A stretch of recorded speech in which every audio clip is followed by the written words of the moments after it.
Income certificate ఇవ్వాలి, nativity ఇవ్వాలి. దీనికోసం ఎంఆర్ఓ సరిపోతే తిప్పిందే తిప్పుడు. ఇప్పుడు ఎవ్వరి దయాదర్శనాల అవసరం లేదు. WhatsApp governance. ఏ పని కావాలన్నా ఫోన్ తీసుకొని మీరు కొడితే ఆ పని అయ్యి మళ్ళా మీకు చెప్పే బాధ్యత నాదని మరొక్కసారి మీ అందరికీ హామీ ఇస్తున్నా. ఎవరైనా పని చేయకపోతే ఏ ద్వారా స్టడీ చేసి నేరుగా పని చేయని వ్యక్తుల దగ్గరికే వస్తానని మరొక్కసారి మీ అందరికీ హామీ ఇస్తున్నా. మీరు సమాచారం నాకు ఇవ్వండి, నేను అందరినీ గౌరవిస్తా. పనికాడ మాత్రం రాజీ లేదు. పేదల్ని వేధించద్దండి ఎవరు కానీ, రాజకీయ నాయకుడు కానీ లేకపోతే ఆ అధికారులు కానీ. పేదలకు స్వేచ్ఛనిచ్చే బాధ్యత, అవినీతి రహిత పాలన ఇచ్చే బాధ్యత నేను తీసుకుంటానని చెప్పి నేను మీ అందరికీ హామీ ఇస్తున్నా. అందుకే 730 సేవలు ఈరోజు వాట్సాప్లో ఇస్తున్నాం.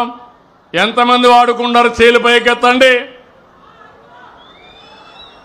చాలా మంది వాడుతున్నారు, ఇంకా చాలా మంది వాడుకోవాలి. క్యాంపెయిన్ కూడా చేస్తున్నా గ్రామాల్లో, టౌన్లో. సెక్రటరియట్ని పంపించి తెలియకపోతే నేర్పించి, ఒకవేళ తెలిసిన ఉంటే మీరు 10 మందికి సహాయం చేసేట్టుగా ఈ కార్యక్రమానికి కూడా శ్రీకారం చుట్టాం. ఇంకొక విషయం కూడా మనం ఒక్కసారి గుర్తుపెట్టుకోవాల్సిన అవసరం ఉంది. ఈరోజు రాష్ట్రంలో మున్సిపల్ అడ్మినిస్ట్రేషన్ కానీ మన డిప్యూటీ సీఎం పవన్ కళ్యాణ్ గారు కానీ ఇద్దరు కలిసి పరిశుభ్రమైన నగరాలు, పరిశుభ్రమైన గ్రామాల కోసం పనిచేస్తున్నారు. అందుకే మీరు ఒక్కసారి చూస్తే నేను ముఖ్యమంత్రి అయినప్పుడు 83 లక్షల లెగసీ వేస్ట్ ఉండేది. కుప్పలు కుప్పలుగా అడవులు తయారు చేసే పరిస్థితికి వచ్చారు. అది చూస్తే నాకు చాలా బాధ కలిగింది. దానివల్ల చాలా ప్రమాదం కూడా. అక్కడ వర్షాలు పడతాయి, వర్షాల్లో ఇదంతా కూడా తడిచిపోయిన తర్వాత భూగర్భ జలాలు మొత్తం కలుషితం అయిపోతాయి. ఒక దిక్కడ భూగర్భ జలాలు కలుషితం అయితే ఎంతవరకు అది పర్కులేట్ అయితే ఆ ప్రాంతం అంతా కలుషితం అయిపోతుంది. ఆ స్మెల్ చూస్తే భయంకరమైన వాసన. ఆ స్మెల్తో లేనిపోని రోగాలు వస్తాయి. అలాంటివి చేసిపోయారు ఈరోజు. అందుకే నేను ఆ రోజు నారాయణ గారికి ఒక మాట చెప్పాను, మున్సిపాలిటీకి ఒక మాట చెప్పాను.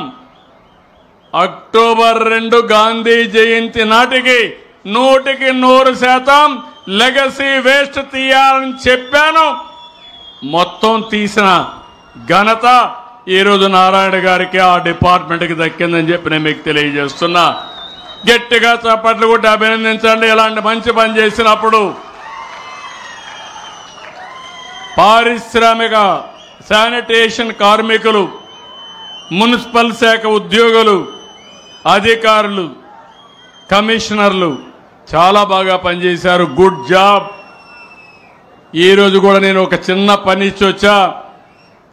ఇక్కడే ఒక యాదవ కాలనీ ఉంది. మొత్తం ఇంట్లో పేడంతా తీసుకొచ్చి రోడ్డు మీద వేశారు. చాలా చెత్తగా ఉంది. నేను అడిగా, ఎట్లున్నారు మీరంటే, అలవాటు అయిపోయిందంటే 30 ఏళ్ళ నుంచి ఉంది, అట్లా ఉండిపోయాం సార్ అంటే. ఇప్పుడు ఏంటంటే, కాదు మీరు చేసే పని మాకు నచ్చింది, మేము ఇంటికి ఒక మనిషి వచ్చాం, మీరు 4 గంటలు టైం ఇవ్వండి, ఈ చెత్తంతా క్లీన్ చేసి ఇక్కడ చెట్లు పెడతామని చెప్పే పరిస్థితికి వచ్చారంటే ఇప్పుడు ఇది అవుతాను. అక్కడికి వెళ్తున్నా. ఎక్కడికక్కడ ఇలాంటి చెత్తంతా క్లీన్ చేసి పరిశుభ్రమైన వాతావరణాన్ని మనం క్రియేట్ చేసుకోవాల్సిన అవసరం ఉంది. ఈరోజు నేను చూశాను, ఈ చెత్త నుంచి పెద్ద ఎత్తున సంపద సృష్టించే అవకాశం ఉంది. రేపు ఎల్లుండో మీ ఇంటికి కొన్ని వాహనాలు వస్తాయి. మీ చెత్తంతా ఇస్తే దానికి వస్తువులు మీకు తిరిగి ఇస్తామని చెప్పి కూడా నేను మీకు తెలియజేస్తున్నా. కాబట్టి మీరు ఏది పారేయకుండా చిన్న చిన్నవన్నీ ఉంటే అది ఎలక్ట్రానిక్ వేస్ట్ కానీ ప్లాస్టిక్ డబ్బాలు కానీ అన్నీ అక్కడ పెట్టండి. ఒకప్పుడు నేను చిన్నప్పుడు చూసేవాడిని, పాత వస్తువుల కోసం కొంతమంది వచ్చేవాళ్ళు. అవునా కాదా అని మిమ్మల్ని అడుగుతున్నా. ఇప్పుడు గవర్నమెంటే ముందుకు వచ్చి మీ పాత వస్తువులు తీసుకొని మీకేం కావాలనో అవన్నీ ఇచ్చే ఏర్పాట్లు చేస్తున్నామని చెప్పి కూడా నేను మీకు తెలియజేస్తున్నా. ఒక్క నెలలో 100 వాహనాలు పెడుతున్నాం. ఆ తర్వాత ఎన్ని వాహనాలు కావాలో అన్ని పెట్టి మీరు వాడిన వస్తువుల్ని, పనికిరాని వస్తువులు తీసుకొని మీరు వాడకానికి పనికొచ్చే వస్తువులు మీకు అందజేసే బాధ్యత నాదని మరొక్కసారి మీ అందరికీ హామీ ఇస్తున్నా. ఇలాంటి వినూత్నమైన కార్యక్రమాలతో ముందుకు పోతున్నాం. చెత్త నుంచి కరెంటు తీస్తున్నాం. అదే మరి చెత్త నుంచి కాంపోస్ట్ తీస్తున్నాం. అదే మరి కొన్ని వస్తువులు రీసైక్లింగ్ పంపిస్తున్నాం. దీనివల్ల సర్క్యులర్ ఎకానమీ బాగుపడుతుంది. విశాఖ, గుంటూరులో వేస్ట్ ఎనర్జీ ప్లాంట్స్ ఉన్నాయి. తొందరలోనే రాజమండ్రి, నెల్లూరు, కడప, కర్నూలులో కొత్త ప్లాంట్స్ వస్తాయి. అదే సమయంలో ప్లాస్టిక్ ఫ్రీ ఏపీగా తయారు చేస్తాం. అక్టోబర్ 2కి మున్సిపాలిటీలు, జూన్ 26కి రాష్ట్రాన్ని మొత్తం ప్లాస్టిక్ ఫ్రీ రాష్ట్రంగా చేస్తామని చెప్పి కూడా నేను మీకు తెలియజేస్తున్నా. ఈ నెలలో నేను ఒకటే మిమ్మల్ని అందరినీ కోరుతున్నాను. మనం అందరం మనుషులం. మనకందరికీ ఆక్సిజన్ అవసరం, మంచి గాలి అవసరం. కానీ రాను రాను మనందరం కూడా మెకానికల్ అయిపోయాం, బిజీ అయిపోయాం. ఏం చేస్తామో తెలియదు కానీ బిజీ మాత్రం బిజీ. దానివల్ల టైం అంతా వేస్ట్ అవుతా ఉంది. గంటల తరబడి మీ సెల్ ఫోన్ చూస్తారు కానీ ఒక చెట్టు పెట్టడానికి మాత్రం ప్రయత్నం చేయరు. ఈ సెల్ ఫోన్ చూస్తే ఒకసారికి పర్వాలేదు కానీ అదే పనిగా చూస్తే మీ మైండ్ ఖరాబ్ అయిపోయి మనం పిచ్చి పట్టే పరిస్థితికి వస్తాం. ఏదైనా సద్వినియోగం చేసుకోవాలి. ఇప్పుడు రాను రాను నాకు పెద్ద సమస్య రాబోయే రోజుల్లో అన్ని సమస్యలు ఒక ఎత్తు అయితే మీ ఆరోగ్యానికి హాస్పిటల్ పోతే మందులు ఇవ్వగలుగుతారు. కానీ ఈరోజు మెంటల్ సిక్నెస్ వస్తూ ఉంది.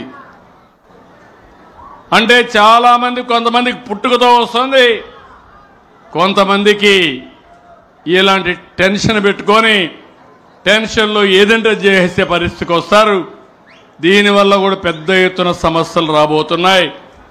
ఆధునిక యుగంలో ఈ సెల్ ఫోన్ కూడా పెద్ద స్ట్రెస్ ఉంటుంది. అందుకే నేను ఇంకొక మాట చెప్పాను. మొన్నే మీరు చూశారు, యోగా డే అన్నాం. 30 రోజులు అన్ని ఊర్లో మీ అందరికీ ప్రమోట్ చేశాం. ప్రపంచంలో గిన్నీస్ రికార్డు వచ్చింది.